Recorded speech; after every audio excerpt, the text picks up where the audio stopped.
আসসালামু আলাইকুম বন্ধুরা, কেমন আছো? আশা করি আল্লাহর রহমতে সবাই ভালো আছো। বরাবরের মতো আজকের আয়োজনে তোমাদের জন্য থাকছে অসম্ভব মজার সবজি ভাজি। এই সবজি ভাজি দিয়ে এক প্লেট ভাত নিমিষেই শেষ করে ফেলা যায়। এত অসম্ভব মজার ভাবাই যায় না। তোমরা বাড়িতে এই হেলদি একটি সবজি ভাজি সবার জন্য তৈরি করো, সকালে অথবা সন্ধ্যার নাস্তা অথবা ভাতের সাথে। দেখবি সবাই চেটেপুটি খেয়ে নেবে। আর খেতে কিন্তু খুবই দুর্দান্ত আর সহজেই তৈরি করতে পারো। আমি একটু ভিন্নভাবে তৈরি করেছি, যে কারণে কিন্তু ভাজিটা অসম্ভব মজার হয়েছে। তো চলো বন্ধুরা, দেখিয়ে দিই খুব সহজে একটা মজার ভাজি ভাজার জন্য। তো এখানে দেখো, আমি পেঁয়াজের কলি নিয়েছি 2 কাপ পরিমাণে। আগে থেকে কিন্তু আমি প্রথমেই ধুয়েছি, তারপরে কুটেছি। আর কখনো কিন্তু কুটে ধুতে যাবে না, এতে করে কিন্তু ভিটামিনগুলো বের হয়ে যায়। আর দেখো, এর মধ্যে নিয়ে নিচ্ছি 1 কাপ পরিমাণ গাজর কুচানো। আমি কিন্তু ফ্রিজিং করা যে গাজর ছিল সেই গাজরগুলোকে এভাবে কুচিয়ে নিয়েছি। তারপর দেখো, দিয়ে দিচ্ছি আলু। এখানেও কিন্তু 1 কাপ পরিমাণ মেজারমেন্টে আমি আলু কুচি নিয়ে নিয়েছি। ব্যাস, এই 3 ধরনের সবজি দিয়ে আজকে ভাজিটা ভেজে নেব। দিয়ে দিচ্ছি স্বাদের জন্য লবণ 1 টেবিল চামচ পরিমাণ। দিয়ে দিচ্ছি হলুদ, এখানে 1/4 চা চামচ পরিমাণ। তারপর দিয়ে দিচ্ছি এখানে পেঁয়াজ 2টা মিডিয়াম সাইজের। দুটো পেঁয়াজকে এভাবে কুচি কুচি করে নিয়েছি। আর প্রথমে দিয়ে দিচ্ছি 2টা কাঁচা লঙ্কা। প্রথমে কিন্তু আমি 2টো কাঁচা লঙ্কা দিয়েছি, এরপরেও কিন্তু আমি কাঁচা লঙ্কা দেব। এরপর ভালোভাবে নেড়ে চেড়ে নিচ্ছি। জাস্ট সামান্য একটু পানির প্রয়োজন হবে। নাড়াচাড়া করে ঢাকা দিয়ে দিচ্ছি, যে সবজির ভেতর থেকে যে অবশিষ্ট পানিটা বের হবে তার জন্য। পরে যখন পানিটা ফুরিয়ে যাবে, আমি 1/4 কাপ পরিমাণ পানি দিয়ে একটু সবজিটা হালকা সিদ্ধ করে নেব। এতে কিন্তু প্রথমে দেখো আমি তেল দিইনি, জাস্ট সিদ্ধ হওয়া পর্যন্ত আমি অপেক্ষা করব।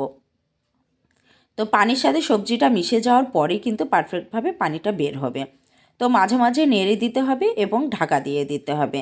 যতক্ষণ না পর্যন্ত পানিটা একদম পাত্রের সাথে লেগে না যায়, ততক্ষণ পর্যন্ত এই সবজিগুলো নাড়াচাড়া করে নেব।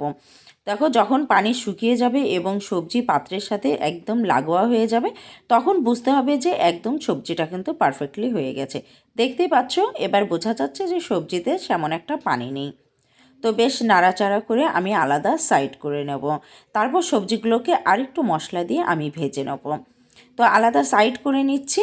এরপরে একটা পাত্রে আমি দিয়ে দিচ্ছি 3 টেবিল চামচ পরিমাণ সরিষার তেল। বন্ধুরা, সরিষার তেল দিয়ে যদি ভাজিটা তৈরি করো তাহলে কিন্তু খেতে বেশি ভালো লাগবে। এরপর দিয়ে দিচ্ছি একটা ছোট সাইজের দেশি রসুনকে এভাবে কুচিয়ে নিয়েছি। জাস্ট একটা কোয়া থেকে মাঝখানে অর্ধেক করে নিয়েছি। তারপর দিয়ে দিচ্ছি এখানে 2টা কাঁচা লঙ্কা। তো একটু ভেজে নিচ্ছি। জাস্ট হালকা ভাজা হয়ে গেলে তারপর দিয়ে দেবো পেঁয়াজ। আবারও 2টা পেঁয়াজকে আমি মিডিয়াম সাইজের পেঁয়াজকে কুচি কুচি করে নিয়েছি। তারপর দিয়ে একটু ভেজে নেব। নাড়াচাড়া করে যখন দেখব একদম ব্রাউন কালার হয়েছে, তখন একদম একটা আমরা আঞ্চলিক ভাষায় অনেকেই কেউ বলে বাগার, কেউ বলে তেলে, জাস্ট তেলে দিয়ে নিচ্ছি। দেখতে পাচ্ছ পেঁয়াজের কালারটা যেন একেবারে পুড়ে না যায়, সেদিকে একটু লক্ষ্য রাখতে হবে। একদম যখন গোল্ডেন কালার হবে, সেই পর্যায়ে যে আমরা সবজিগুলো সিদ্ধ করে রেখেছিলাম, সেই সিদ্ধ করা সবজিগুলো দিয়ে দেবো। দেখতেই পাচ্ছ, এরপরে কিন্তু সবজিটা আমি দিয়ে দিয়েছি। দিয়ে আবারও ভালো করে 5 মিনিট আমি নাড়াচাড়া করে নেব। একেবারে ভাজা ভাজা হয়ে যাবে এপিঠ ওপিঠ, তখন দেখবি এই সবজি ভাজিটা খেতে কতটা দুর্দান্ত লাগে। তো বন্ধুরা, আমি 100% গ্যারান্টি দিয়ে বলতে পারছি, তোমরা যদি এই সিম্পল ওয়েতে ভাজিটা ভেজে সবাইকে খেতে দাও, তাহলে দেখবে পরিবারের ছোট থেকে বড়রা সবাই খুবই মজা করে খাবে। তো বন্ধুরা, এর কালারটা দেখেই বুঝতে পারছো যে ভাজিটা কতটা দুর্দান্ত এবং মজার হয়েছে। তো বন্ধুরা, যারা আমার ভিডিওটি দেখছো, যদি তোমরা আমার চ্যানেলে নতুন হয়ে থাকো, তাহলে আমার চ্যানেলটিকে অবশ্যই অবশ্যই সাবস্ক্রাইব করে পাশে থাকা বেল বাটনটি বাজিয়ে দিও। যখনই আমি নতুন কোনো ভিডিও আপলোড দেবো, সর্বপ্রথম নোটিফিকেশন তোমরা পেয়ে যাবে।